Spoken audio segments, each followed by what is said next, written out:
The content provided today is provided for general information purposes only.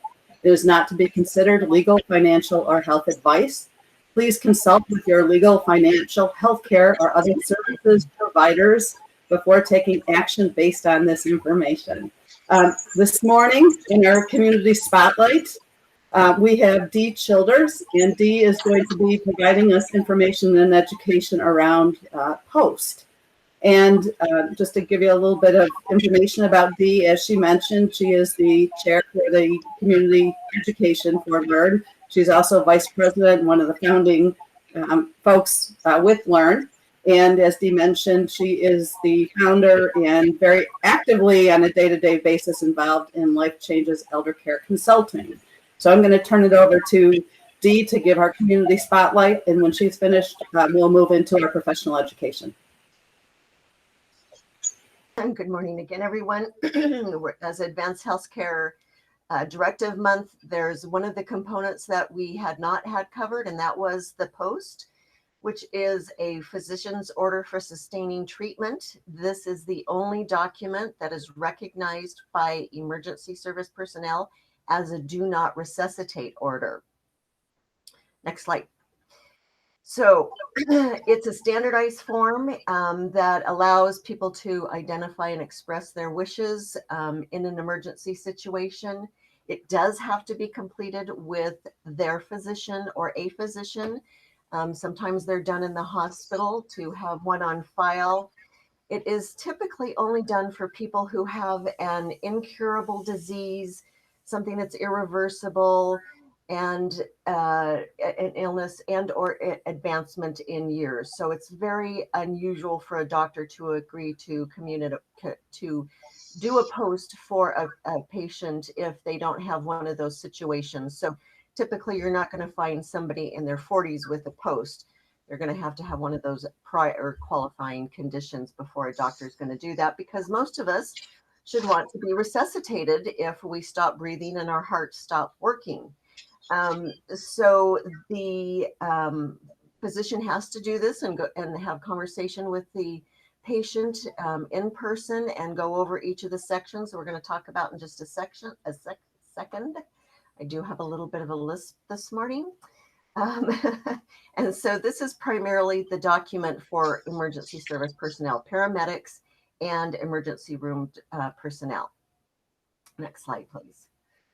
So this is what a POST, part of a POST looks like. It's been slightly updated. They don't like us lay people to have copies of them, so you kind of have to go through the black market to get one, which is usually my hospice friends.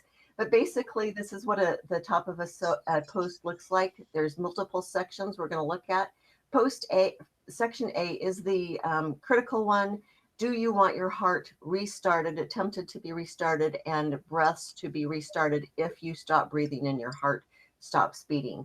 Full code means resuscitate. So you want it what it takes to get you going again. Do not resuscitate is where they're not going to do anything. They're going to let you have a natural death. Next slide.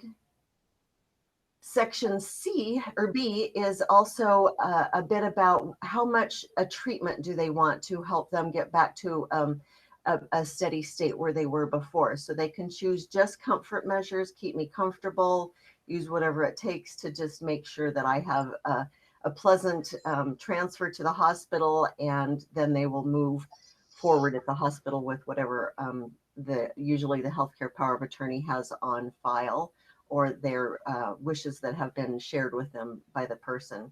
Some interventions, maybe they want some IV antibiotics or fluids, and then aggressive intervention, which is basically they want everything all the way up to intensive care. And you can add additional instructions there about what you want. For example, you may want aggressive treatment for up to 2 weeks. So you're willing to try things for a couple weeks, but you don't want to go beyond that if that's not working. Section C is coming up next. This is one that I have a particular issue with most doctors. And so I've given you some additional information here. Typically, they check off these boxes, which is no, no, no. It's kind of, they don't want fluids, they don't want IV antibiotics, blood products, etc. Well, that may be true in situations that are not easily reconciled, meaning that with fluids, you're just dehydrated, you can be brought back to your current baseline. So I always ask doctors to include a comment in the comment section that no to items in section C if they will only prolong the time of death, or the reverse, unless they will help return the patient to baseline condition. And then the final part of the post is basically letting everybody kind of know, do they have other advanced directives, their living will, their DPOA, their durable power of attorney for healthcare, and their general durable power of attorney. And then the patient must sign, as well as the physician, personal representatives, guardians, and POAs. If the person does no longer have capacity to sign due to medical conditions, then a POA and a guardian can sign for them in completion of this document. And that is basically about the post. I guess one quick thing there is that it doesn't matter where else you have this information. You can have DNR tattooed to your body. And so Dara, if you would go to the next slide. Okay. Have it tattooed to your body, and they're not going to pay attention to it. You have to have this document, and it has to be readily available to emergency personnel. And the next slide is usually the best place to keep it is physically with you. So another thing to go in our purses, it needs to be posted on the refrigerator. It can be confidential in an envelope that says medical information. But the refrigerator and the back of the front door are the two places that the paramedics will take time to look for a DNR. Other than that, if somebody doesn't hand it to them, they by law have to do everything they can to resuscitate you. It's always encouraged to give copies to physicians and the local hospitals, so everybody that you might come in contact with has a copy of this. Thank you. Thank you, Dee.